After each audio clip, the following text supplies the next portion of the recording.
The dust from the stagecoach lingered in the air as it disappeared over the horizon, leaving behind nothing but a lone figure on the road to Redemption Creek.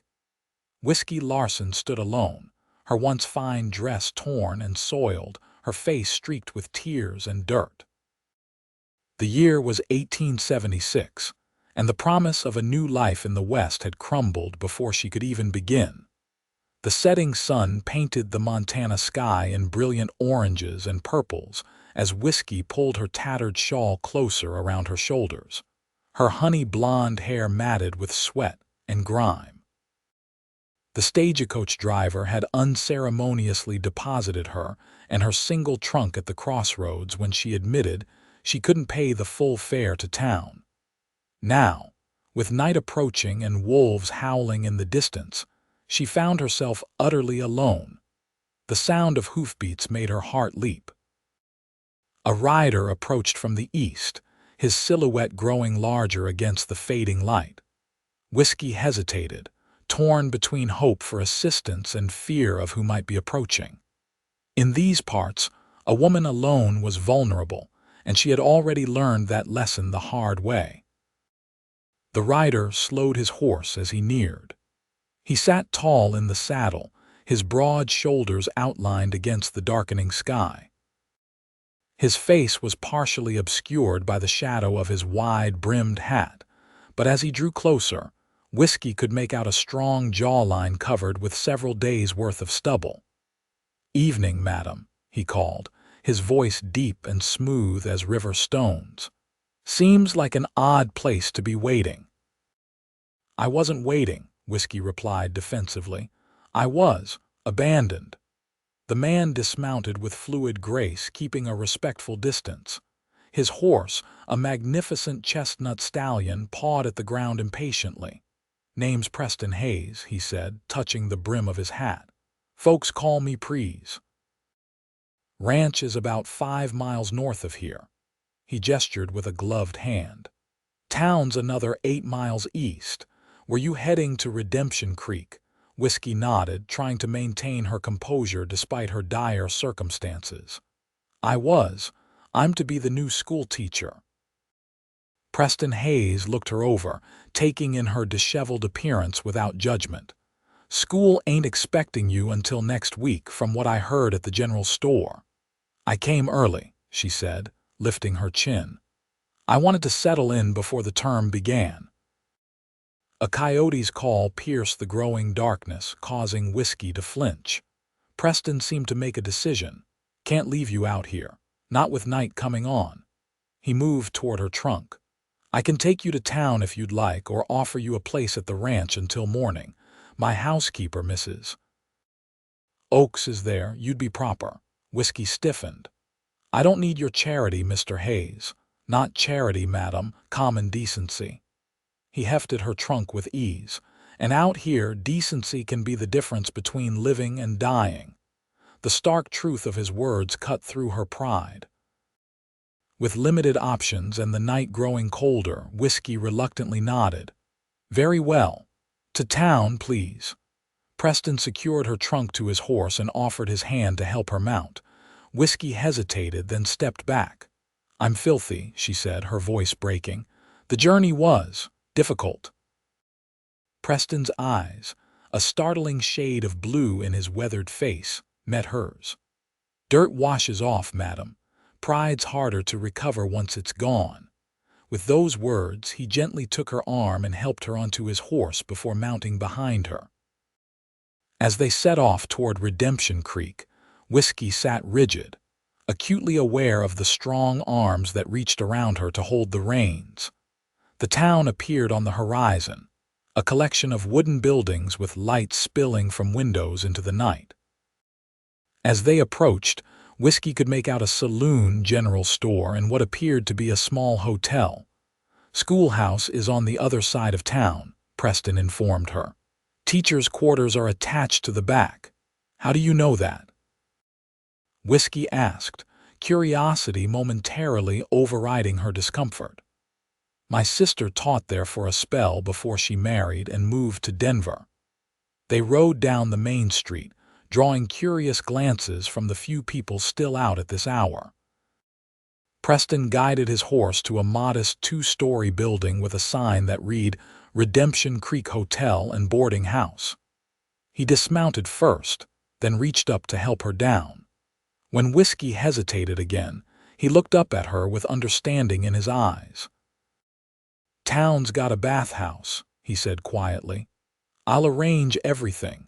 No one needs to see you like this if it troubles you." His unexpected kindness brought fresh tears to her eyes. Whiskey nodded mutely, allowing him to help her down.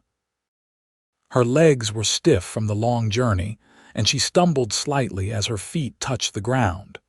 Preston steadied her with a firm hand on her elbow. "Wait here," he instructed, tying his horse to the hitching post. He disappeared into the hotel, returning moments later with a gray-haired woman in tow. "This is Mrs. Wilson," Preston explained. "She runs the boarding house. She'll get you settled." The older woman approached with a warm smile. "Come, dear, we'll use the back entrance.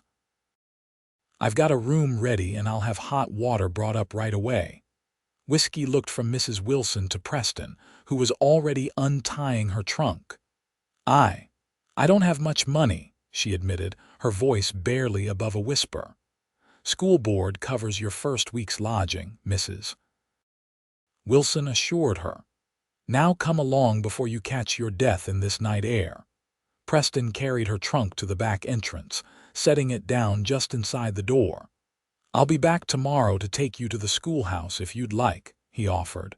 Before Whiskey could respond, Mrs. Wilson answered for her. "That would be most helpful, Mr. Hayes. Say around 10, he nodded, touching the brim of his hat once more. "Madam," he said, addressing Whiskey. "Rest well." As he turned to leave, Whiskey found her voice. "Mr. Hayes," she called softly. When he turned back, she struggled to find the right words. "Thank you." A slight smile curved his lips, transforming his solemn face. "Welcome to Redemption Creek, Miss Larson," she supplied. "Whiskey Larson." His eyebrows rose slightly at her unusual name, but he made no comment. With a final nod, he mounted his horse and rode back into the night. Mrs. Wilson led Whiskey through a narrow hallway to a small but clean room on the second floor. True to her word, hot water was soon delivered, filling a copper tub behind a folding screen. "There's soap and towels," the older woman said. "And I've laid out a nightgown. It's one of mine, so it might be a bit large, but it's clean. We can see about your things in the morning." When Mrs. Wilson had gone, Whiskey sank into the hot bath with a sigh of relief. As she scrubbed away the grime of travel, she allowed herself to think about the cowboy who had come to her rescue. Preston Hayes, with his direct blue gaze and quiet strength. She had not expected kindness from a stranger, not after what she had endured to get here. Whiskey closed her eyes, letting the warm water soothe her aching muscles. For the first time in days, she felt safe. Morning brought sunshine streaming through the small window of Whiskey's room. She awoke disoriented, momentarily forgetting where she was until the events of the previous evening came rushing back. She dressed in the cleanest of her travel-worn clothes, a simple navy skirt and white blouse, and made her way downstairs. Mrs. Wilson was in the small dining room, serving breakfast to the handful of other boarders. She greeted Whiskey with a smile and ushered her to a table. "Mr. Hayes left this for you," she said, handing Whiskey an envelope. Inside was $15 and a brief note. "For necessities until your first wages. Not charity in advance from the school board. P.H." Whiskey stared at the money, torn between relief and suspicion. Was it truly from the school board? Or was this Preston Hayes's way of helping without wounding her pride? Her thoughts were interrupted by Mrs. Wilson placing a plate of eggs and toast before her. "Eat up, dear. Mr. Hayes will be here soon to show you the schoolhouse." As if on cue, there was a knock at the front door. Mrs. Wilson hurried to answer it, returning moments later with Preston Hayes in tow. In the daylight, Whiskey could see him clearly for the first time. He was tall, with broad shoulders tapering to a lean waist, his brown hair touched with gold where the sun hit it. His face was tanned from long days outdoors, with laugh lines around his eyes despite his serious expression. "Miss Larson," he greeted her, removing his hat. "I trust you slept well." "I did, thank you," Whiskey gestured to the envelope. "And thank you for this, though I'm not sure I should accept." "It's standard procedure," he assured her, though something in his eyes made her doubt the truth of his statement. "The school board likes to make sure new teachers can get settled properly." Before she could question him further, Mrs. Wilson interjected. "Mr. Hayes, have you had breakfast? I can fix you a plate." "Thank you, madam, but I ate at dawn." He turned back to Whiskey. "Whenever you're ready, I can take you to see the schoolhouse." Whiskey finished her breakfast quickly, eager to see what would be her new workplace and home. Mrs. Wilson pressed a basket into her hands as they were leaving. "Lunch," she explained, "and some basics for your pantry. The general store's just down the street for anything else you might need." The schoolhouse stood at the edge of town, a sturdy wooden building painted white with a small bell tower. Behind it was a modest cottage that would serve as Whiskey's quarters. Preston unlocked the door to the schoolhouse first, allowing her to step inside. The room was clean and bright, with rows of desks facing a larger desk at the front.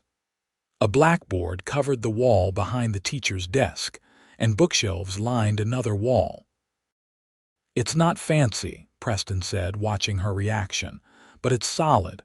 My sister always said it had good bones."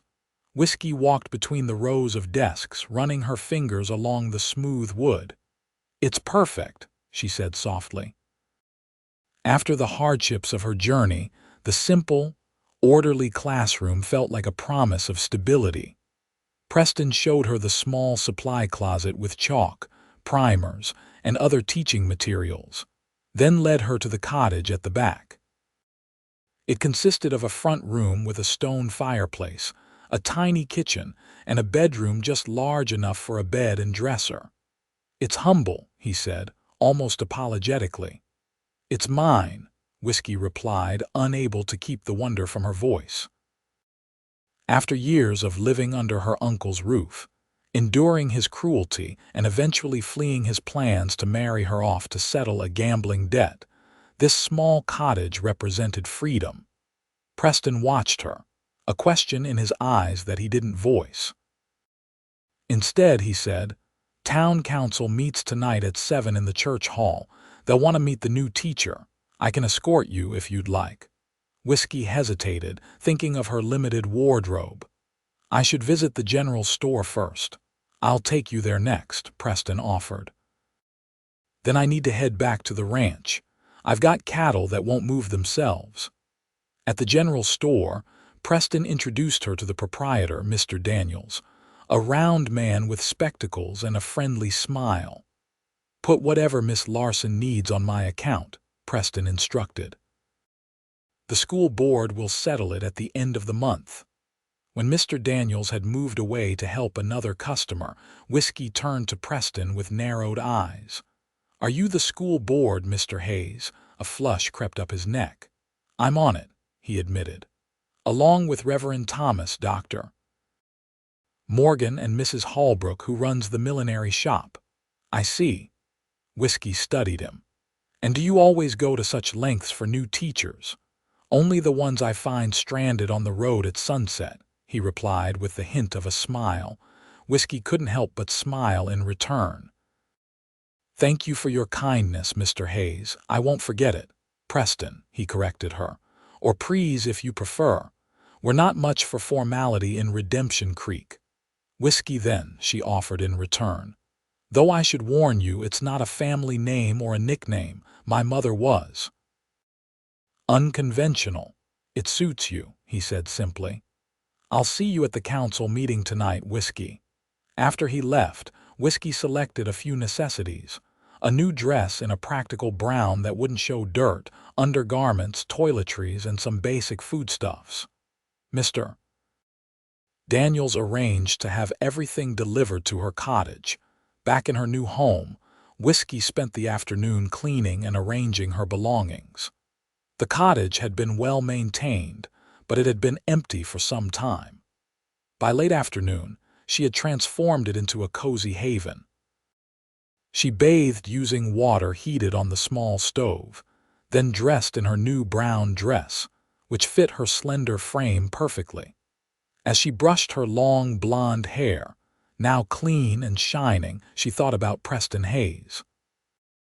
There was something compelling about him, a quiet strength that drew her despite her determination to maintain her independence.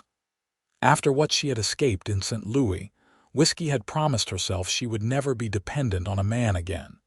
Yet here she was, already indebted to one. A knock at her door startled her from her thoughts. She opened it to find Preston standing there, hat in hand, dressed in clean clothes though still unmistakably a working rancher.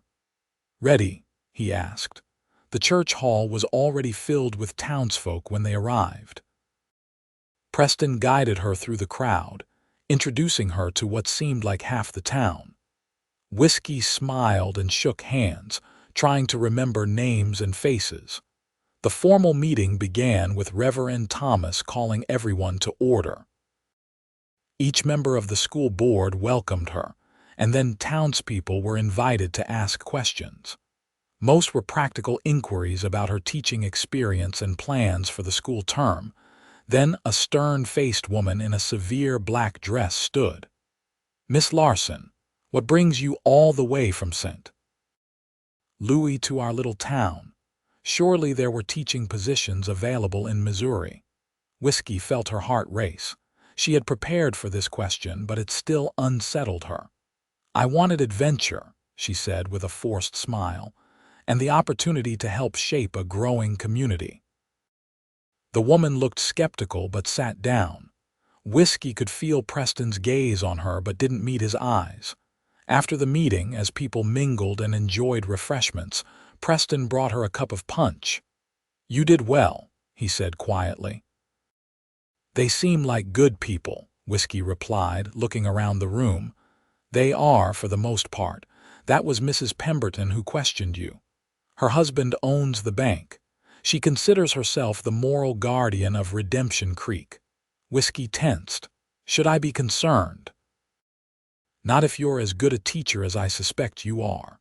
His eyes, blue as Montana skies, held hers. "Are you running from something, Whiskey Larson?" She looked away. "Aren't we all in one way or another?" Before he could respond, they were interrupted by a young woman with auburn hair and a friendly smile.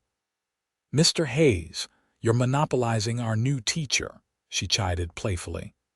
"I'm Violet Morgan, the doctor's daughter. I'll be assisting you with the younger children this term." Whiskey welcomed the interruption, chatting with Violet about the upcoming school year. By the time they finished their conversation, Preston had been pulled away by other townspeople. The evening wound down, and Whiskey found herself genuinely enjoying the company of her new neighbors. As people began to leave, Preston appeared at her side once more. "May I walk you home?" he asked. The night air was cool as they walked the short distance to her cottage. Stars blanketed the sky, more than Whiskey had ever seen in St. Louis. "It's beautiful here," she said, breaking the comfortable silence between them. "It can be harsh too," Preston warned. "Winters are long and hard. Summers can bring drought. It takes a certain kind of person to make it in Montana territory." "Are you warning me away, Mr. Hayes?" Whiskey asked, a challenge in her voice. "Just preparing you."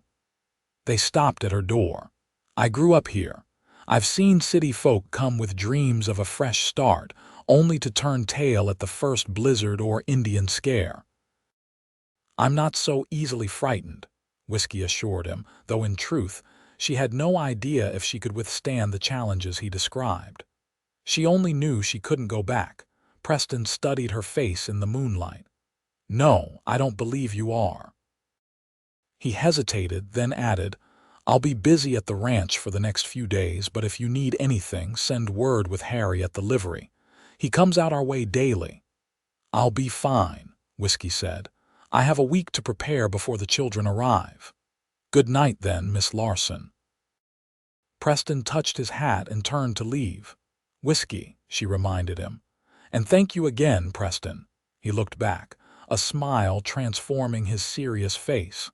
"Sleep well, Whiskey."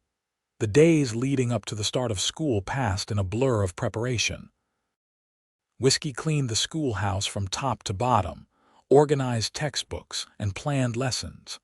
Violet Morgan visited daily, helping and offering insights about the 30 children who would soon be in Whiskey's care. "The Barton twins are troublemakers," Violet warned. "And little Sarah Jenkins is painfully shy.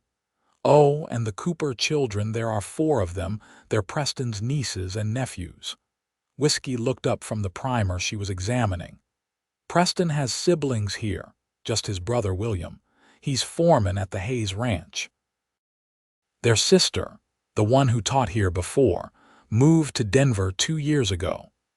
Whiskey found herself storing away these details about Preston's family, though she told herself it was simply good to know about her students' backgrounds. On Sunday, she attended services at the small white church where Reverend Thomas preached about new beginnings. Whiskey sat near the back, conscious of the curious glances still directed her way. As the congregation filed out after the service, she found herself face to face with Mrs. Pemberton. "Miss Larson," the older woman said with a tight smile, "I trust you're settling in well." "Very well, thank you," Whiskey replied politely. "I notice Mr. Hayes has taken quite an interest in your welfare." Mrs. Pemberton's eyes were sharp. "He's a good man, but he has responsibilities. A ranch to run. He doesn't need distractions." Whiskey felt her cheeks flush with anger. "I assure you, Mrs. Pemberton, I have no intention of distracting anyone from their duties. I'm here to teach." "Of course." The woman's smile didn't reach her eyes. "I just thought I should mention it since you're new to our ways. Small towns talk, you understand." Before Whiskey could respond, Violet appeared at her side. "Miss Larson, my parents would love for you to join us for Sunday dinner." Grateful for the rescue, Whiskey accepted the invitation, leaving Mrs. Pemberton with a curt nod. "Don't mind her," Violet whispered as they walked away. "She's been trying to match her daughter with Preston for years." "I'm not interested in Preston Hayes," Whiskey insisted too quickly. Violet's knowing smile made Whiskey's blush deepen. "Of course not. Though half the unmarried women in the county would disagree with your lack of interest. Preston's quite a catch, owns the largest ranch in the area, sits on the town council, and isn't hard on the eyes either." "Violet!" Whiskey exclaimed, scandalized yet amused by her new friend's frankness. Dinner with the Morgans was pleasant, with Dr. Morgan sharing stories of the town's early days and Mrs. Morgan offering practical advice about managing through the coming winter. By the time Whiskey walked back to her cottage, the sun was setting, painting the sky in vivid colors. As she approached her home, she was surprised to see a figure on her porch. Preston stood as she neared, holding a package wrapped in brown paper. "I didn't see you at church," Whiskey said by way of greeting. "I attended early service, had to get back to the ranch." He held out the package. "This came for you yesterday. Town messenger brought it out to the ranch by mistake." Whiskey took the package, recognizing her uncle's handwriting on the label. Her blood ran cold. "Thank you," she managed to say, her voice steady despite her racing heart. Preston's eyes narrowed slightly, sensing her distress. "Bad news." "No," she lied. "Just unexpected." He clearly didn't believe her but didn't press. Instead, he changed the subject. Excited for tomorrow, first day of school, Whiskey seized on the new topic. "Nervous, actually. 30 children is more than I've taught before." You'll do fine, Preston assured her. Children here are eager to learn, most of them anyway. He smiled, and Whiskey found herself relaxing despite the package in her hands. Violet tells me 4 of them are your nieces and nephews, she said. That's right, William's kids. Good children, though the youngest, Emma, can be a handful. Takes after her uncle, I'm told. Whiskey found herself smiling at the thought of Preston as a mischievous child. It was hard to imagine, given his serious demeanor. Will I see you tomorrow? She asked, immediately regretting the question that revealed more interest than she intended to show. If Preston noticed, he didn't let on. I'll be bringing the children into town. William's wife is expecting again, confined to bed rest. I look forward to meeting them. Whiskey fidgeted with the package, anxious to open it in private. Preston took the hint. I should head back. Got an early start tomorrow. He hesitated, then added, whatever's in that package, remember you're not alone here, Whiskey. His perception unsettled her. Good night, Preston, she said, more curtly than she intended. Once inside, Whiskey placed the package on her small table and stared at it for a long moment before working up the courage to open it. Inside was a letter and a small revolver. Her hands trembled as she unfolded the paper. Whiskey, it began in her uncle's flowing script. You can run, but you can't hide forever. Henson wants what I promised him you. He's a patient man, but his patience will run out. The gun is for your protection until we find you, and we will find you. Your loving uncle, Edmund. Whiskey sank into a chair, the letter falling from her numb fingers. Her uncle had found her, or at least, he knew enough to send this warning. The gun was his way of toying with her, providing protection against a threat he himself had created. She had been naive to think she could simply disappear, start a new life without consequences. Henson, the man her uncle had planned to marry her to in order to clear his gambling debts, was not someone who gave up easily. As her uncle's letter indicated, it was only a matter of time before they tracked her to Redemption Creek. Whiskey sat in the gathering darkness, weighing her options. She could run again, but to where? And how far could she get with her limited funds? Or she could stay and face whatever came, hoping that the community she was just beginning to know would stand with her. Her thoughts turned to Preston Hayes. There was something solid about him, a steadiness that made her believe he could be trusted. But would he still look at her with those kind blue eyes if he knew the truth about why she had fled? Sent Louis. With no answers forthcoming, Whiskey eventually prepared for bed. Tomorrow would bring 30 children looking to her for guidance. Whatever her personal troubles, she had a responsibility to them now. She placed the revolver in her bedside drawer, a troubling reminder of the past she couldn't seem to escape. The schoolhouse buzzed with excitement as children took their seats on that first Monday morning. Whiskey stood at the front, outwardly calm though her stomach churned with nerves. Violet sat to one side, ready to assist with the youngest pupils. As Whiskey called roll, she matched names to faces, noting the 4 Cooper children among them.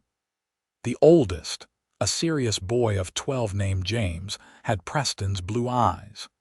His siblings, 10-year-old Matthew, 8-year-old Sarah, and 6-year-old Emma, shared the family resemblance to varying degrees. The day passed in a whirlwind of introductions, assessments, and establishing routines. By the time the final bell rang, Whiskey was exhausted but exhilarated. These children, with their eager faces and curious minds, gave her purpose. For their sakes, she would find a way to deal with the threat from her past. As the students filed out, Preston appeared in the doorway. He greeted each child by name, ruffling hair and asking about their day as they passed. When the Cooper children reached him, little Emma launched herself into his arms. "Uncle, please. Miss Larson let me read from the big book all by myself." Preston swung her around, his usually serious face alight with affection. "Did she now? That's mighty impressive for a squirt like you." Watching this interaction, Whiskey felt something shift inside her. This was a side of Preston Hayes she hadn't seen, playful, openly affectionate. It softened the edges of her wariness. After the children had gone, Preston approached her desk. "Survived your first day, I see." "Barely," Whiskey admitted with a smile. "They're wonderful but exhausting, like most worthwhile things." He leaned against her desk, casual yet somehow still maintaining that air of quiet strength. "I noticed Emma took to you right away. She's usually shy with strangers." "Children are often better judges of character than adults," Whiskey said. "They haven't learned to hide their feelings or pretend to be something they're not." Preston studied her face, speaking from experience. "Perhaps." Whiskey began gathering her papers, uncomfortable under his perceptive gaze. "I came to invite you to dinner at the ranch this Saturday," Preston said, changing the subject. "William and Clara, that's my brother and his wife, would like to meet their children's teacher properly. And frankly, Clara's going stir-crazy confined to the house. Visitors are a welcome distraction." Whiskey hesitated. The invitation was innocent enough, but accepting meant deepening her connection to Preston and his family. If when her uncle and Henson caught up with her, those connections would only complicate matters. "I'm not sure that would be appropriate," she said finally. Preston's eyebrows rose. "Mrs. Pemberton got to you, didn't she? Let me guess, she warned you about getting too friendly with the local rancher." "Something like that," Whiskey admitted. "And you're worried about your reputation." It wasn't a question. "I'm worried about many things, Mr. Hayes," Whiskey replied, more sharply than she intended. "My reputation is just one of them." Preston straightened, his expression closing. "Of course, forgive my presumption." He reached for his hat. "The invitation stands should you change your mind. Clara would welcome the company, regardless of what the town gossips might say." As he turned to leave, Whiskey was struck by the realization that she had hurt him. Despite her determination to keep him at arm's length, that knowledge bothered her more than it should. "Preston," she called as he reached the door. When he looked back, she said, "Thank you for the invitation. Perhaps another time when I'm more settled." He nodded once, his expression unreadable, and left. The week passed in a blur of lessons and adjustments to her new role. Whiskey threw herself into teaching, staying late at the schoolhouse to prepare for the following day, and falling into bed exhausted each night. She told herself it was dedication to her pupils, not avoidance of her personal problems, that drove her. On Friday afternoon, as she was erasing the blackboard after the children had gone, she heard the door open behind her. Expecting Violet, who often stayed to help, she turned with a smile that froze when she saw who stood there. "Miss Larson," Mrs. Pemberton said, her voice crisp. "I hoped we might have a word." Whiskey set down the eraser, wiping chalk dust from her hands. "Of course, Mrs. Pemberton. What can I do for you?" The older woman stepped further into the room, her gaze sweeping critically over the neat rows of desks and colorful alphabet charts Whiskey had hung on the walls. "I understand Preston Hayes invited you to dinner at his ranch." Whiskey stiffened. "News travels fast in Redemption Creek." "It's a small town," Mrs. Pemberton replied with a thin smile. "People notice things. Like a young, unmarried woman spending time alone with one of the most eligible bachelors in the county." "We weren't alone," Whiskey pointed out. "We were in a schoolhouse full of children." "But you would have been, had you accepted his dinner invitation." Mrs. Pemberton moved closer, her voice lowering conspiratorially. "I'm only looking out for your interests, my dear. A new teacher needs to establish herself as above reproach, especially one with unusual circumstances." Whiskey's heart skipped a beat. "What do you mean by that?" only that you arrived rather unexpectedly, with no references except those sent by post. And there's the matter of your unusual name, your reluctance to discuss your family." Mrs. Pemberton waved a hand dismissively. "People wonder, that's all. I was hired by the school board," Whiskey said firmly. "If they had concerns about my qualifications, they should have raised them before offering me the position. The school board, yes." Mrs. Pemberton's smile took on a knowing edge.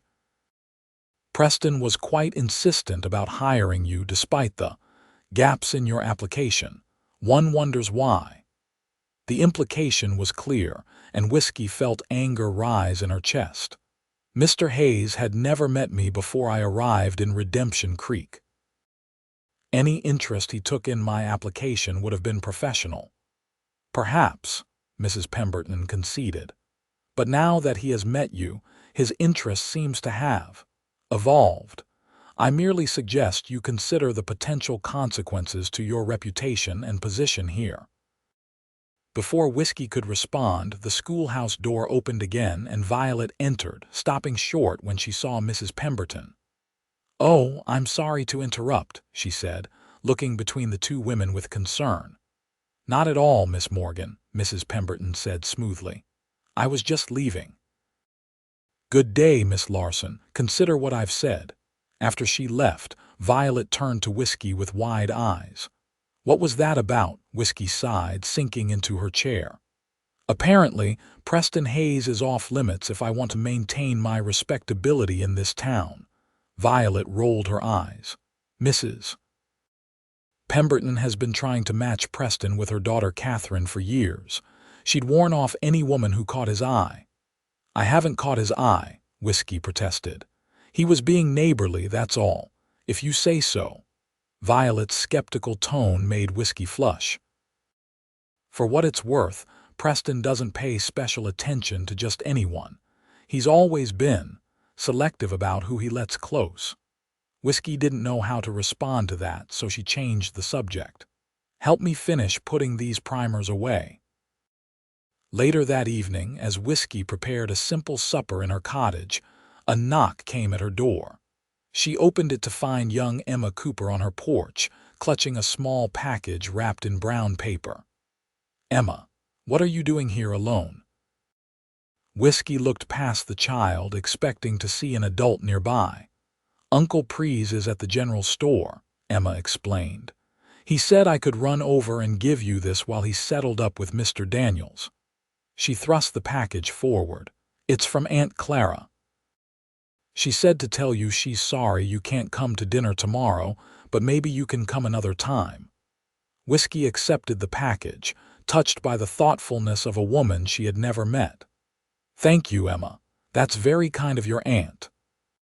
She makes the best apple tarts in the whole territory," Emma confided. "That's what she sent you. Uncle Prees said you might be lonely being new and all." "Did he?" Whiskey asked softly. Emma nodded enthusiastically. "He talks about you a lot, says you're smart as a whip and pretty as a picture." "Emma Cooper, are you pestering Miss Larson?" Preston's deep voice came from the street. He approached the porch, a slight flush visible on his cheeks, suggesting he had overheard his niece's last comment. "I'm not pestering. I'm delivering," Emma insisted. "And I told her what you said about her being pretty." Preston's flush deepened.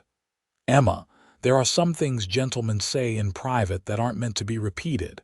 Whiskey couldn't help but smile at his discomfort. "Thank you for the delivery, Emma, and please thank your aunt for me." "Why don't you thank her yourself tomorrow?" Emma asked. "You could still come to dinner." "Emma," Preston warned. "What?" "Mama says Miss Larson probably said no because she's being proper. But proper is boring and she should come anyway because That's enough, squirt," Preston interrupted, scooping her up. "Time to head home. Say goodbye to Miss Larson." "Goodbye, Miss Larson," Emma said dutifully, then added in a stage whisper, "You should come tomorrow. Uncle Prees makes the best biscuits." As Preston carried her away, Whiskey called after them, "Mr. Hayes." He turned, Emma still in his arms. "Miss Larson." What time should I arrive tomorrow? The smile that spread across his face was worth whatever gossip might follow. 4 o'clock. I'll send the wagon for you. True to his word, a wagon arrived at Whiskey's cottage the following afternoon. To her surprise, it was driven not by Preston but by a middle-aged man with a weather-beaten face and kind eyes. "Miss Larson, I'm Hank, foreman at the Hayes Ranch," he introduced himself. "Mr. Hayes asked me to fetch you." The ride to the ranch took nearly an hour, giving Whiskey time to admire the landscape. The rolling hills were dotted with cattle, and in the distance, the mountains rose majestically against the sky. The Hayes Ranch was larger than Whiskey had imagined, a sprawling main house of hewn logs with several outbuildings, corrals, and a large barn. As the wagon pulled up to the house, the front door opened, and Preston emerged, wiping his hands on a towel. "Right on time," he called to Hank, then turned his smile to Whiskey. "Clara's been counting the minutes. Fair warning, she'll talk your ear off after being confined to bed for weeks." He helped her down from the wagon, his hands strong and sure at her waist. Whiskey was acutely aware of his touch, brief though it was. Inside, the house was surprisingly elegant, with polished wood floors, comfortable furniture, and curtains at the windows. Preston led her to a bedroom where a petite woman with auburn hair sat propped up in bed, a quilt covering her swollen belly. "Clara, this is Miss Whiskey Larson," Preston introduced. "Whiskey, my sister-in-law, Clara Cooper Hayes." "Please call me Whiskey," she said, taking the hand Clara extended. "Only if you'll call me Clara," the other woman replied with a warm smile. "I've heard so much about you from the children and from Preston." Preston cleared his throat. "I'll check on dinner. William should be in soon." He left the room, closing the door behind him. Clara patted the edge of the bed. "Sit, please. I'm starved for company that doesn't have mud on their boots or lessons to recite." Whiskey sat, immediately at ease with Preston's sister-in-law. They chatted about the school, the children, and life in Redemption Creek. Clara was forthright and funny, with none of the reserve Whiskey had come to expect from the townspeople. "Preston tells me you came from St. Louis," Clara said after a while. "That's quite a change." "It is," Whiskey agreed cautiously. Clara seemed to sense her reluctance to elaborate. "Well, I came from Boston myself 5 years ago. Talk about culture shock. I'd never seen a cow up close before I married William." "How did you meet?" Whiskey asked, grateful for the shift in focus. "He came east on business selling cattle to some Boston merchants. We met at a social my father hosted. 6 weeks later we were married and I was on my way to Montana Territory." Clara laughed. "My mother thought I'd lost my mind." "Were you afraid?" Whiskey couldn't help asking. "To leave everything familiar behind," Clara considered the question seriously. "Terrified," she admitted, "but also exhilarated. There's something freeing about starting fresh, isn't there? Becoming the person you want to be rather than the one others expect." Whiskey nodded, struck by how accurately Clara had captured her own feelings. "Yes, exactly." The bedroom door opened, and a tall man who bore a striking resemblance to Preston entered. Where Preston was lean and weathered by the sun, William Hayes was broader, with the same blue eyes but a more open countenance. "So you're the teacher who's got my children reciting poetry at the dinner table," he said with a grin, extending his hand. "William Hayes, welcome to our home." Dinner was a lively affair, served in Clara's bedroom so she could join them. The Cooper children peppered Whiskey with questions and stories, while William and Preston discussed ranch business. It was the most relaxed Whiskey had felt since arriving in Redemption Creek. After the meal, as the sun began to set, Preston suggested a walk to show Whiskey the ranch. They strolled through the corrals and past the barn where ranch hands tipped their hats respectfully. "Your brother seems happy," Whiskey observed. Clara too, despite being confined to bed. They are, Preston agreed. Took William a while to find the right woman, but once he did, he trailed off looking toward the mountains. A good marriage is rare. My parents had one, so do William and Clara. And you? Whiskey asked before she could stop herself. No suitable women in Redemption Creek for Preston Hayes. He glanced at her, a half-smile playing at his lips. I've been busy building the ranch, and maybe I'm particular. Mrs. Pemberton seems to think her daughter would be suitable, Whiskey said, immediately regretting bringing up the woman's name. Preston's expression darkened. Catherine Pemberton is a fine young woman, but we would make each other miserable. He stopped walking, turning to face Whiskey directly. Mrs. Pemberton spoke to you about me, didn't she? That's why you initially declined the dinner invitation. Whiskey nodded reluctantly. She implied that spending time with you would damage my reputation. And yet here you are, Preston observed, his eyes searching her face. Here I am, Whiskey confirmed softly. Perhaps I'm not as concerned with my reputation as Mrs. Pemberton thinks I should be. Something flickered in Preston's eyes, surprise, followed by a warmth that made Whiskey's heart beat faster. Before he could respond, however, they were interrupted by a shout from the house. William stood on the porch, waving urgently. Preston, Ryder coming in fast, it's Ben from town. Preston's expression immediately shifted to concern. Excuse me, he said to Whiskey, already striding toward the house. She followed more slowly, a sense of foreboding growing with each step. By the time she reached the porch, Preston was deep in conversation with a dust-covered young man on a lathered horse. When? Preston was asking, his voice tense. This afternoon, the rider replied. Sheriff found him at the hotel, asking questions about the new school teacher. Got suspicious when the man couldn't say how he knew her. Whiskey's blood ran cold. She knew without being told who the stranger was. Her uncle had found her sooner than she'd expected. Preston turned, seeing her standing there. His expression was grim. Whiskey, there's a man in town looking for you. Says he's your uncle. Edmund Larson, she said, her voice steady despite her racing heart. He's my guardian. Or was, until I turned 18 last spring. He claims you ran away, that he's concerned for your welfare, Preston said, watching her reaction carefully. Is he alone? Whiskey asked, ignoring his implied question. Preston's eyes narrowed at her evasion. Far as we know. Sheriff's keeping an eye on him.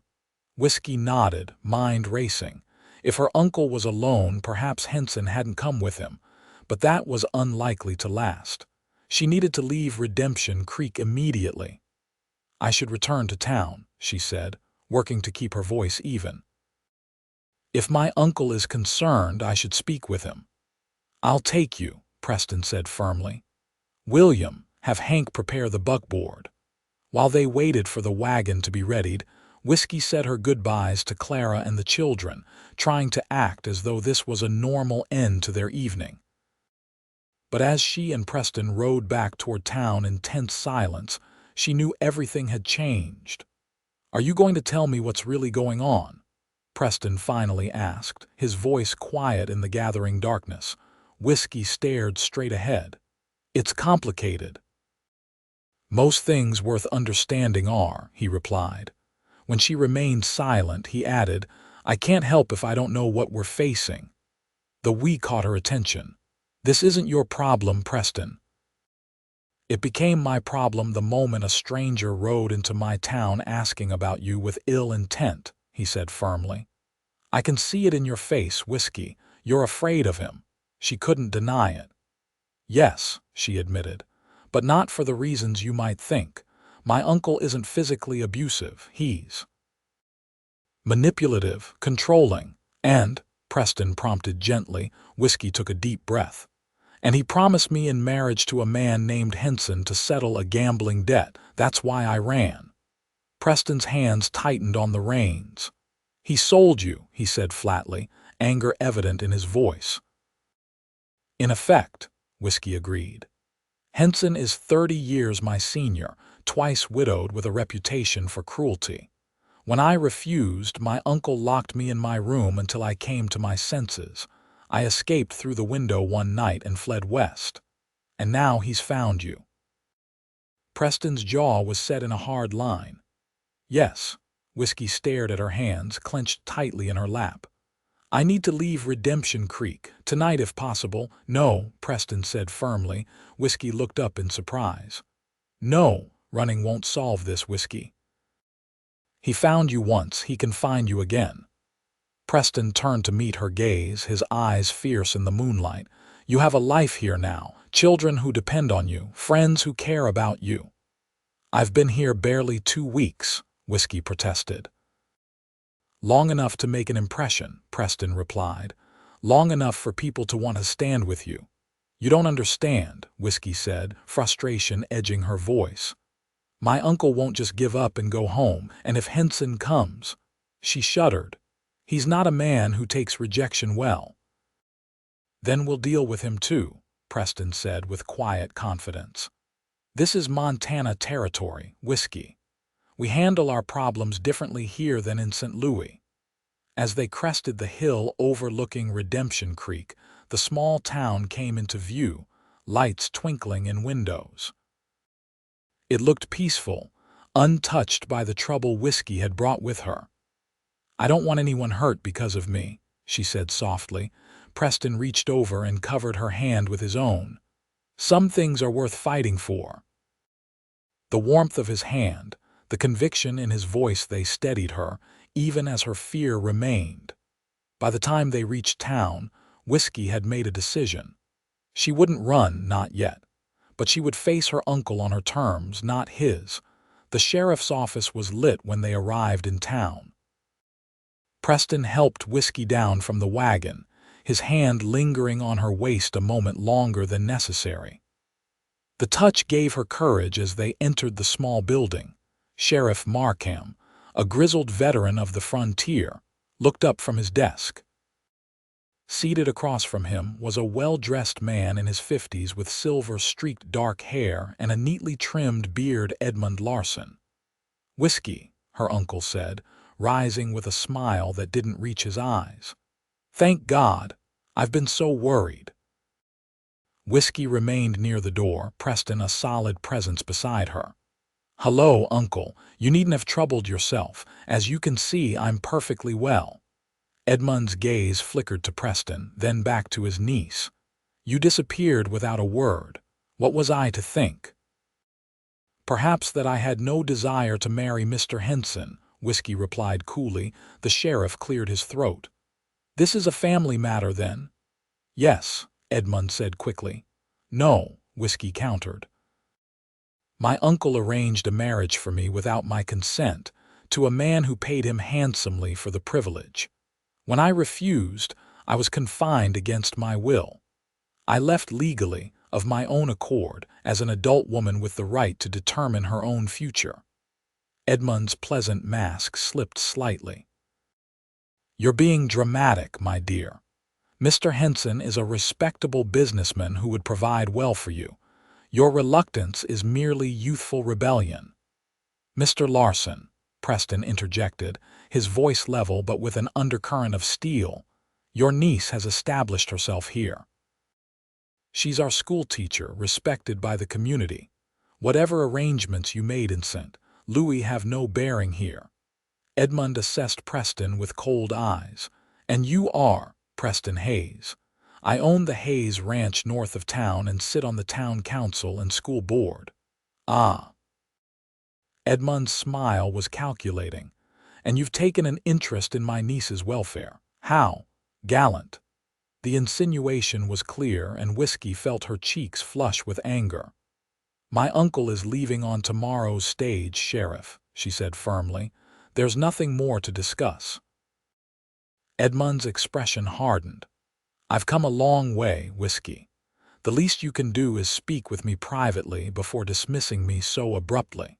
Whiskey hesitated. Part of her wanted to refuse outright, but she knew her uncle well enough to understand he wouldn't leave without having his say. 10 minutes, she conceded. At my cottage, with the sheriff present. Edmund raised an eyebrow. Surely we don't need official supervision for a family conversation. Those are my terms, Whiskey said flatly. Very well, Edmund agreed with a tight smile. Lead the way. The walk to Whiskey's cottage was tense, with Preston and the sheriff flanking her and Edmund following a few paces behind. Once inside, Whiskey lit the lamp but remained standing, unwilling to invite her uncle to make himself comfortable. You have 10 minutes, she said. Edmund's pleasant facade dropped entirely once the door closed. You've caused a great deal of trouble, Whiskey. Mr. Henson is not pleased. I care nothing for Mr. Henson's pleasure, Whiskey replied. I am not property to be bartered. No, you're an ungrateful child who fails to appreciate the sacrifices made for you, Edmund snapped. I took you in when your mother died, raised you as my own. This is how you repay me. By refusing to be sold to pay your gambling debts. Whiskey's voice rose despite her efforts to remain calm.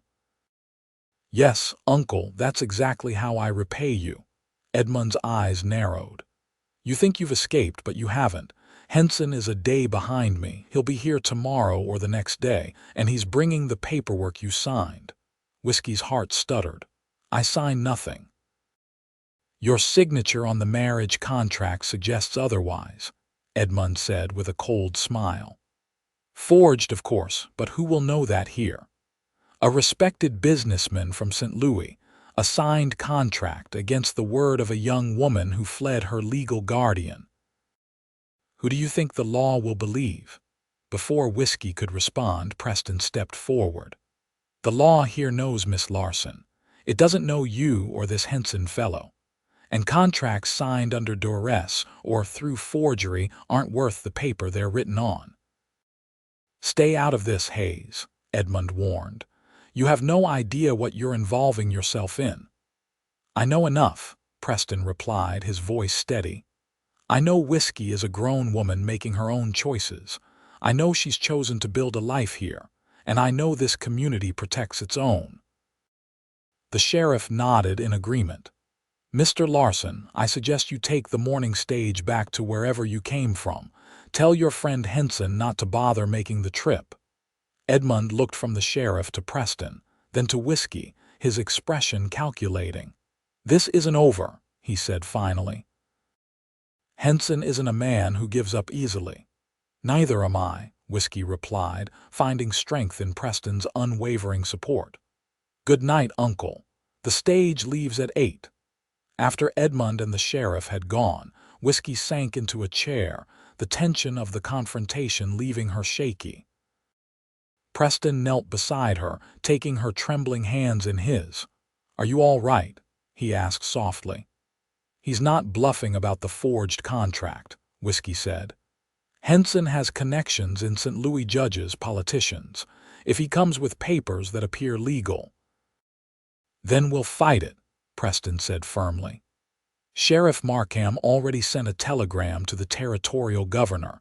He owes me a favor from the Indian troubles last year. By the time Henson arrives, if he dares to come at all, we'll have legal protection in place for you.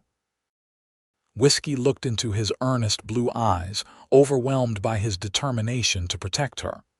Why are you doing this? You barely know me.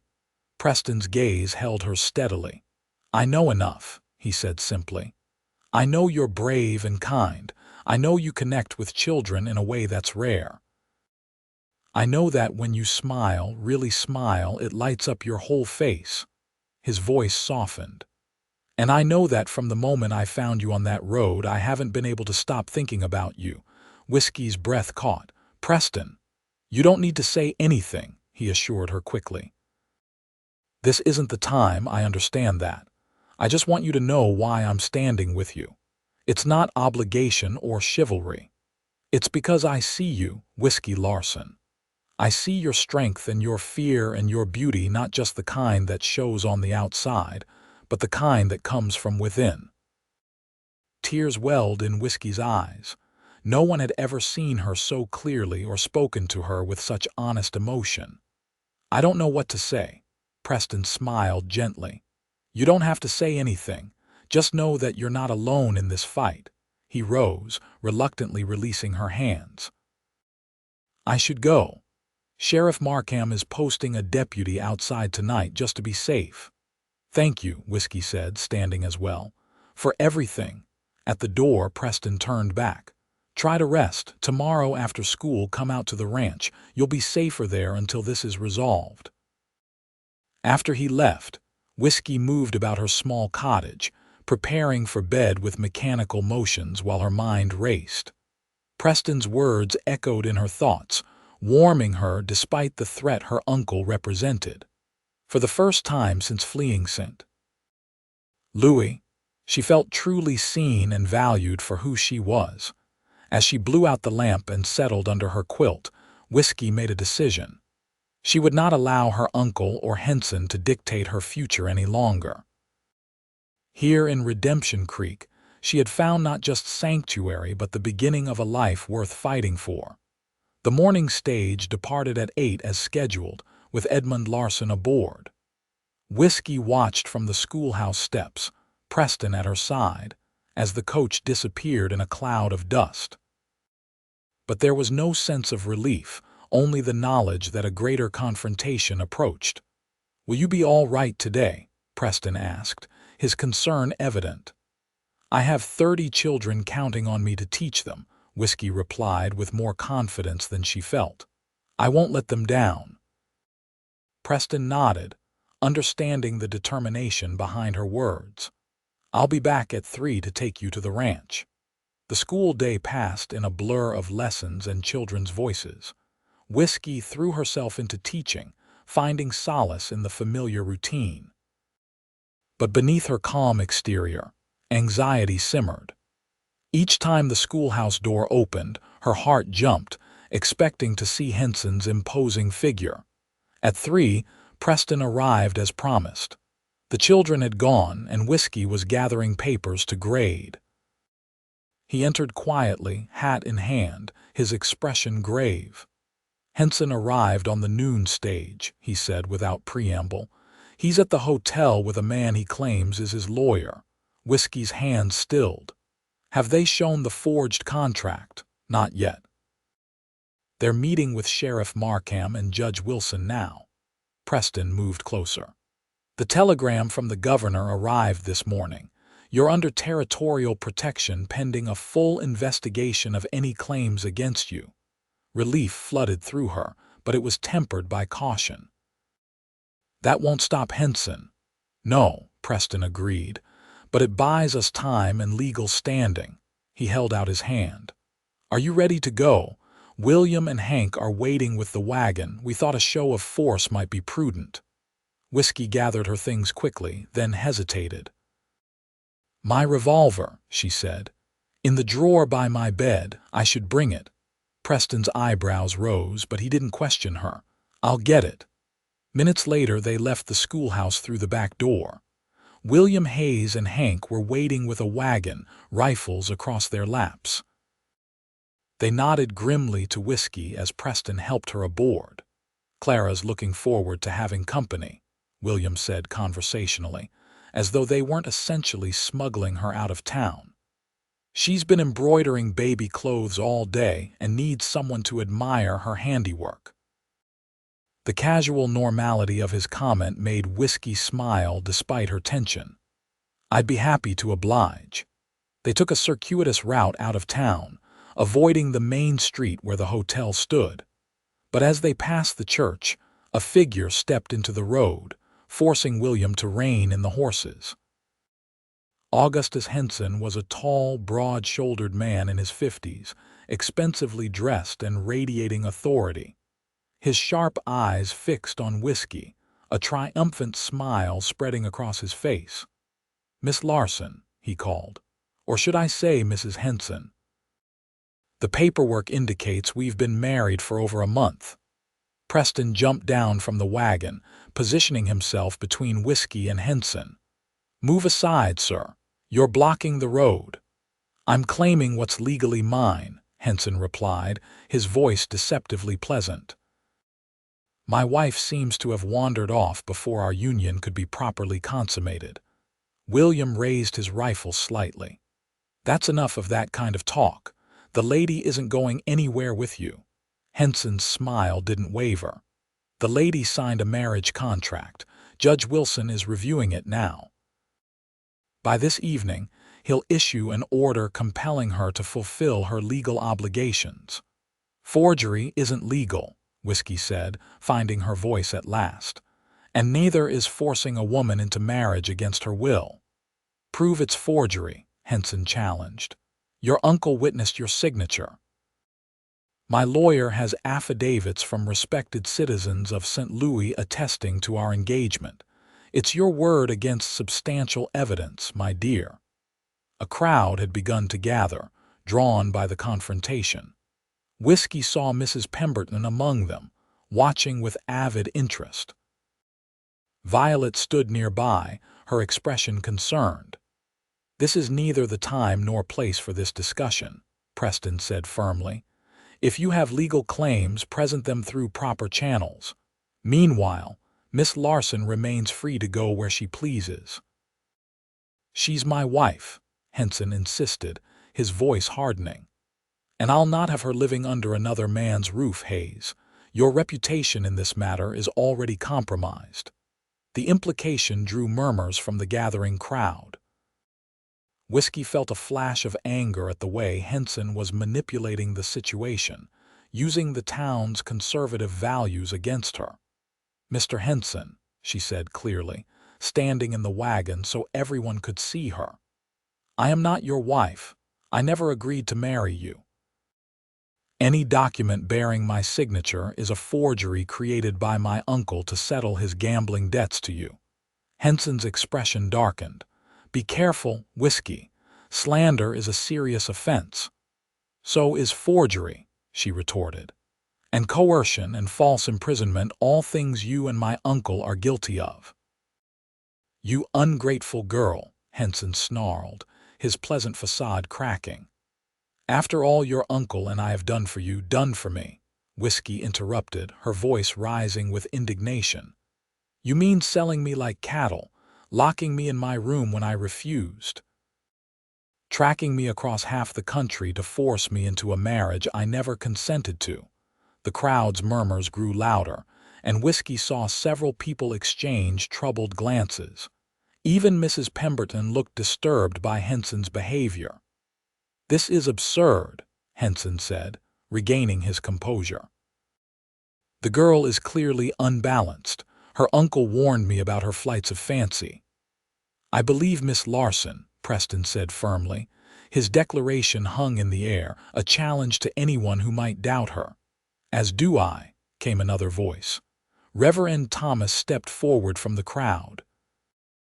I've seen Miss Larson with our children. She is neither unbalanced nor given to fantasy.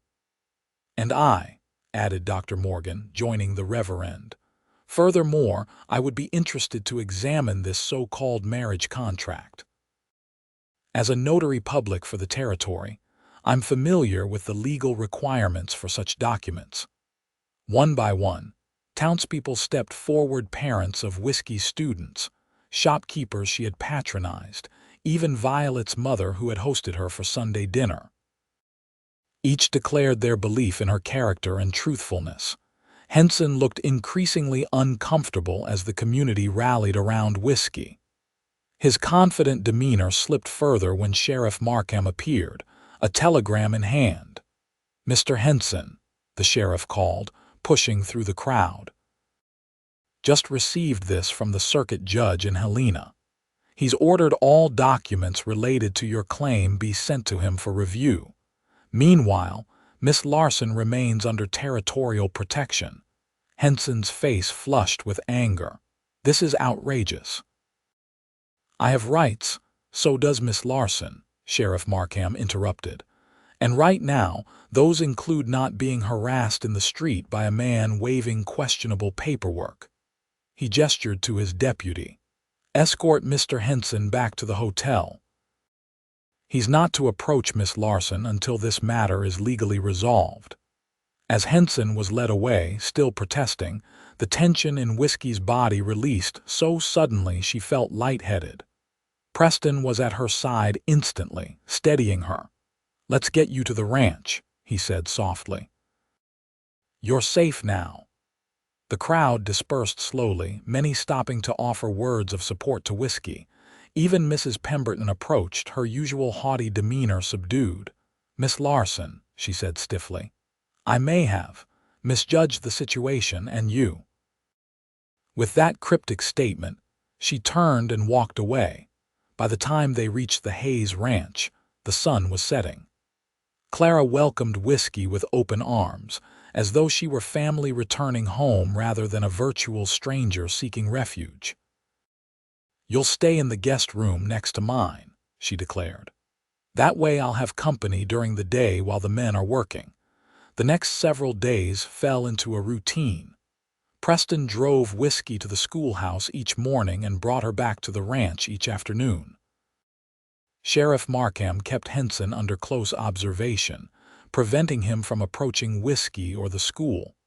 On the fourth day, as they rode back to the ranch, Preston broke their comfortable silence.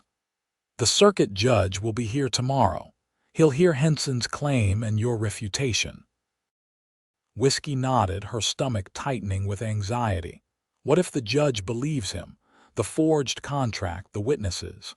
The governor himself vouched for Judge Reynolds' integrity, Preston assured her. He'll see through Henson's deception. And if he doesn't, Whiskey couldn't help asking. Preston's jaw set in a determined line. "Then we'll appeal, and if that fails—" He hesitated, then continued more softly, "There are other solutions." "What do you mean?" He guided the wagon around a bend in the road before answering. "A married woman can't be compelled to marry another man." Whiskey's heart skipped a beat. "Preston, are you suggesting it wouldn't be just for convenience?" he said quickly, his eyes fixed on the road ahead. "Though I'd understand if that's all you wanted, but I meant what I said before. From the moment I found you on that road, I knew you were different, special." "You'd marry me to protect me from Henson?" Whiskey asked, her voice barely above a whisper. Preston finally looked at her, his blue eyes intense. "I'd marry you because I'm falling in love with you, Whiskey Larson. Henson is just the excuse for speaking my heart sooner than I might have otherwise." Whiskey's breath caught. In the short time she'd known him, Preston Hayes had shown her more genuine care and respect than she'd experienced in years with her uncle. She'd felt drawn to him from the beginning, his quiet strength, his unwavering integrity, the way his serious expression transformed when he smiled. But love, was that what she was feeling? The warmth that spread through her when he was near, the sense of safety and belonging she found in his presence? "You don't have to answer now," Preston said into her silence. "It's a lot to consider, especially with everything else you're facing." "It is," Whiskey agreed. "But that doesn't mean I haven't been considering it already." Preston's hands tightened on the reins. "What are you saying?" "I'm saying that I care for you too, Preston, more than I thought possible in such a short time." She took a deep breath. "If the judge rules against me tomorrow, I would be honored to become your wife. But not as a last resort or an escape.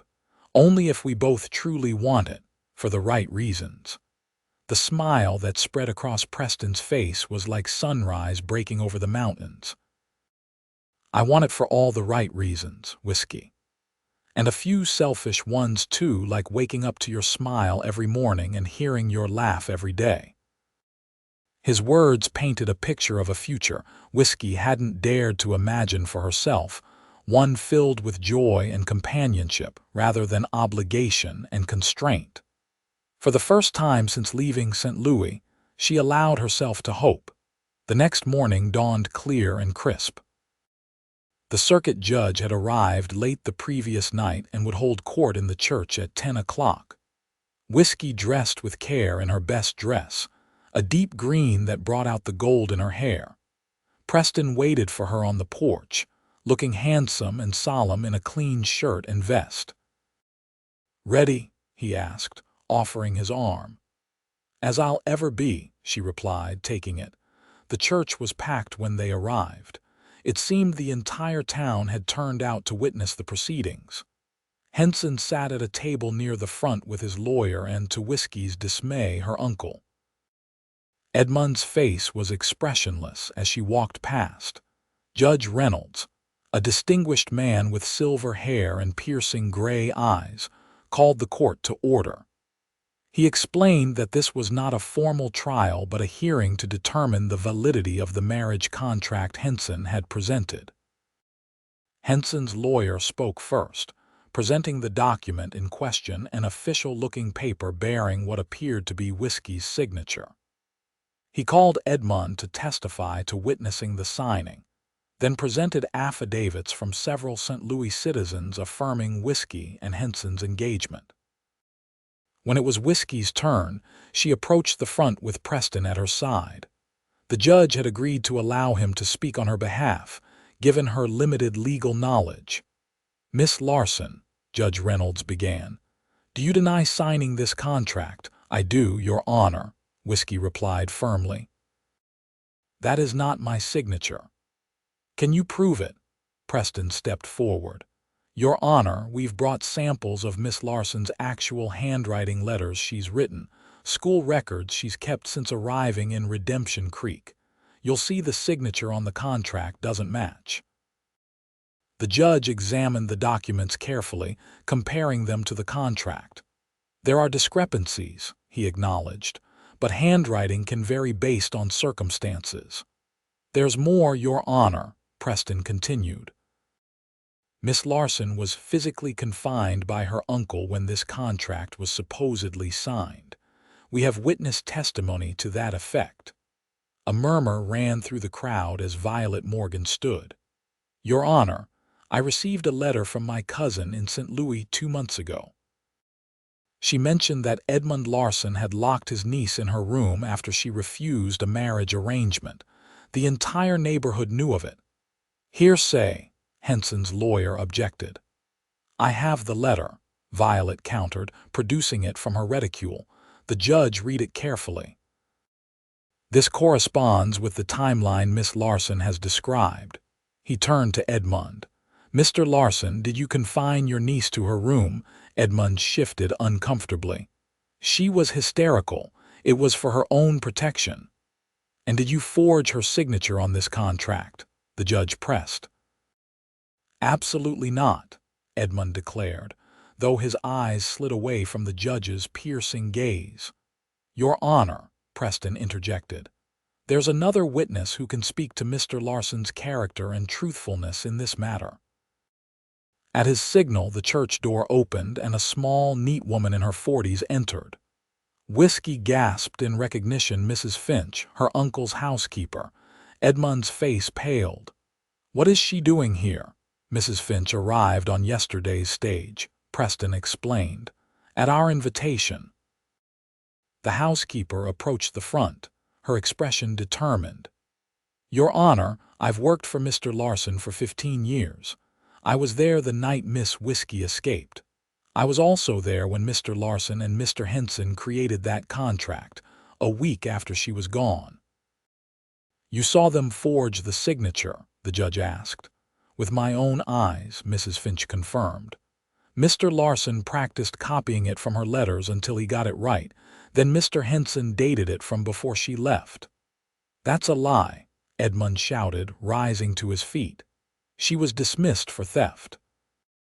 "She's not a credible witness." "I was dismissed for refusing to lie about Miss Whiskey's whereabouts," Mrs. Finch corrected calmly. "I have references from my previous employer of 10 years that speak to my character." Judge Reynolds considered all the evidence in silence, the tension in the church building with each passing moment. Finally, he looked up. "Based on the evidence presented, I find the marriage contract between Augustus Henson and Whiskey Larson to be fraudulent and therefore null and void." He banged his gavel as excited whispers broke out. "Furthermore, I am referring this matter to the federal prosecutor for possible charges of forgery and fraud against Edmund Larson and Augustus Henson. Relief washed over Whiskey in a dizzying wave. Preston's hand found hers, squeezing gently in silent celebration. "This is an outrage," Henson bellowed, surging to his feet. "I paid good money for that girl." His words, spoken in anger, confirmed everything Whiskey had claimed. The crowd's whispers turned to outright murmurs of disgust. "Mr. Henson," Judge Reynolds said coldly, "you've just admitted to attempting to purchase a human being, which has been illegal in this country for some years now. I suggest you and Mr. Larson leave Redemption Creek immediately, before I decide to have you both arrested where you stand." Sheriff Markham stepped forward, hand on his gun. "I'd be happy to escort them to the afternoon stage, Your Honor." As her uncle and Henson were led away, Whiskey felt as though a great weight had been lifted from her shoulders. The nightmare that had followed her from St. Louis was finally over. Preston turned to her, his eyes shining with joy and something deeper. "It's over," he said softly. "You're free, Whiskey, truly free."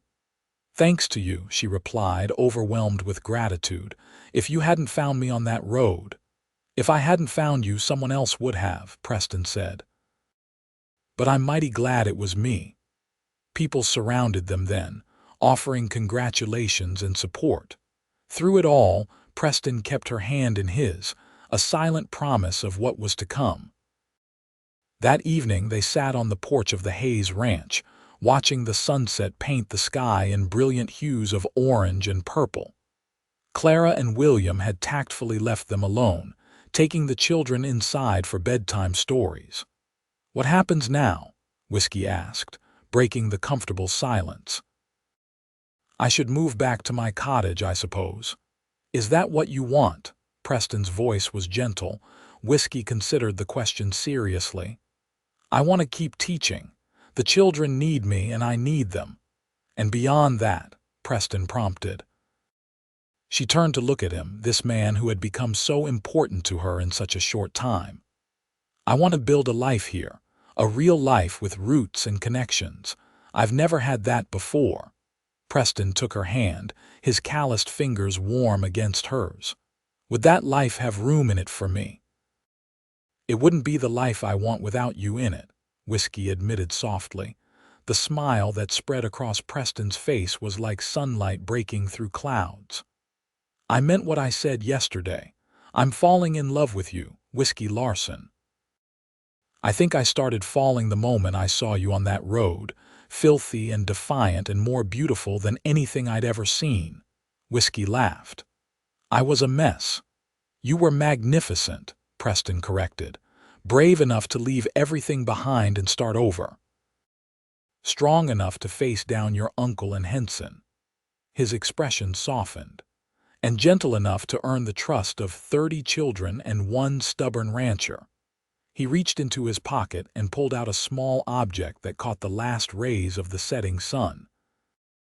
A ring, a simple gold band with a small, perfect diamond. "This was my mother's," Preston said.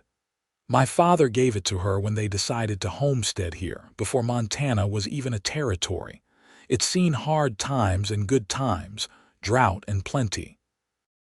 Through it all, it's been a symbol of a love that endures." He held it out to her. "Whiskey Larson, would you do me the honor of becoming my wife? Not because you need protection, but because I love you and hope you might come to love me too." Tears welled in Whiskey's eyes. "I already do," she whispered. "Love you, that is. It happened so quickly I hardly recognized it, but it's there all the same." "Is that a yes?" Preston asked, his voice husky with emotion. "Yes," Whiskey said, her heart so full it felt like it might burst. "Yes, I'll marry you, Preston Hayes." He slipped the ring onto her finger, then cupped her face gently in his hands. "May I kiss you, Miss Larson? For the first time, but not the last." In answer, Whiskey leaned forward and pressed her lips to his. The kiss was tender at first, then deepened as Preston pulled her closer. When they finally parted, both breathless, the stars had begun to appear in the darkening sky. "I should tell you," Preston said, his forehead resting against hers, "that being a rancher's wife isn't easy. There will be hard times, long hours, worry when the weather turns or the market falls." "I'm not afraid of hard work," Whiskey replied, "and worry is easier to bear when it's shared." Preston smiled, tucking a strand of hair behind her ear. "Clara will be thrilled. She's been hoping for a sister since the day William brought her home." "And the town?" Whiskey couldn't help asking. "Mrs. Pemberton and the others. After today, I think even Mrs. Pemberton will come around," Preston assured her. "And if she doesn't, well, the Hayes family has been in Redemption Creek longer than the Pembertons. We can weather a little disapproval." They were married 2 weeks later in the same church where Whiskey had been freed from her uncle's machinations. Reverend Thomas performed the ceremony, beaming as he pronounced them husband and wife. Clara, now confined to bed until the baby's arrival, hosted the celebration at the ranch afterward. As night fell and guests began to depart, Preston led Whiskey away from the festivities to a spot behind the barn where they could see the stars emerging in the vast Montana sky. "Happy, Mrs. Hayes?" he asked, wrapping his arms around her from behind. "Happier than I ever thought possible," Whiskey replied, leaning back against his solid chest. "I came west looking for escape, but I found so much more." "A home," Preston murmured, his lips brushing her temple. "Yes," she agreed. "A home, a purpose, and a love I never expected." She turned in his arms to face him.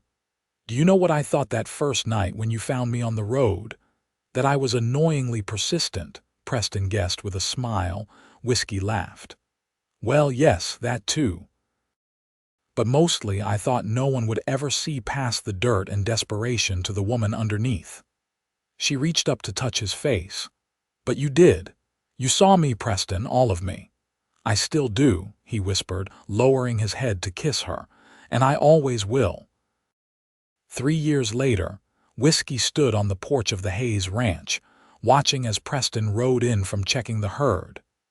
Their 2-year-old daughter, Hope, played at her feet, while their infant son, James, slept in her arms. Preston dismounted with the easy grace that still made her heart skip, even after 3 years of marriage. He swept Hope up as she ran to him, her blonde curls bouncing, then climbed the steps to kiss his wife. "How are my 3 favorite people?" he asked, his eyes the same clear blue their daughter had inherited crinkling at the corners. "Waiting for you," Whiskey replied with a smile. "Clara and William are bringing the children for dinner. The new school teacher is coming too. She has questions about next term." Preston nodded, adjusting sleeping James's blanket. "Good, we should make her feel welcome." "The way you welcomed me," Whiskey teased. "I didn't do nearly enough," Preston said, his expression softening as he looked at her. "If I had, you might not have been so afraid to trust me at first." "I wasn't afraid of you," Whiskey corrected. "I was afraid of what you made me feel. After everything with my uncle and Henson, I didn't trust my own judgment." Preston wrapped his free arm around her, creating a circle that enclosed their children. "And now I know it was the best judgment I ever made," she said simply. "Trusting you, loving you, building this life with you." As the sun set behind the mountains, painting the ranch in golden light, Whiskey thought about how far she had come from that dusty, desperate woman on the road to Redemption Creek. She had found not just safety but joy, not just escape but purpose. And it had all begun with a moment of kindness when a serious-eyed cowboy had looked beyond her filthy exterior and seen the beauty within.